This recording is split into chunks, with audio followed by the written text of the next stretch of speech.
Selamat pagi Bapak Ibu para pendengar Tuhan Menyapa. Apa kabarnya hari ini?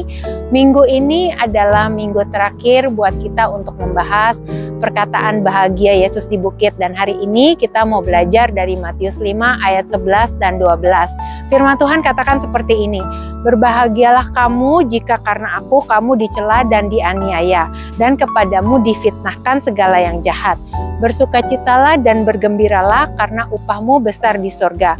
Sebab demikian juga telah dianiaya nabi-nabi yang sebelum kamu. Pagi hari ini Tuhan mau ajarkan kita semua kalau celaan, aniaya, baik fisik maupun psikis ataupun fitnah, itu mungkin akan menjadi bagian dari perjalanan komitmen kita mengikut Yesus sebagai murid yang mau hidup terus berjalan dalam kebenarannya. Sama seperti apa yang sudah dialami nabi-nabi dan murid-murid Tuhan Yesus. Dan ini bagian penting nih Bapak Ibu Saudara. Tuhan katakan kita berbahagia kalau karena Tuhan kita mengalami itu semua. Malah Tuhan mau kita bersukacita dan bergembira karena upah kita besar di surga. Reaksi kebanyakan orang kalau kita nih difitnah, kalau kita mengalami aniaya atau dicela, biasanya kita mau ya membela diri sendiri. Tapi Tuhan ajarkan kita untuk punya reaksi yang tepat. Waktu kita mungkin terima celaan, waktu kita mungkin terima fitnah.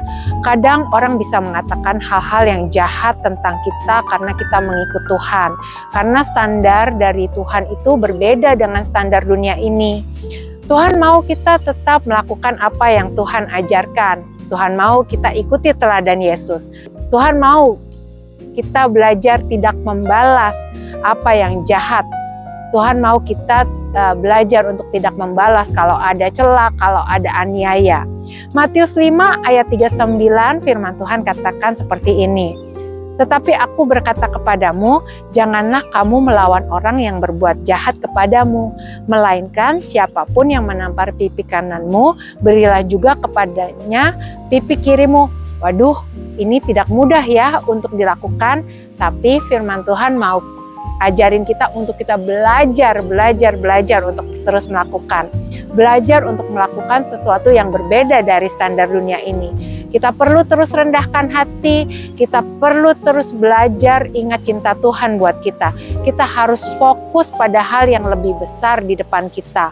Bagaimana supaya kita bisa terus hidup benar dan terus berkenan kepada Tuhan.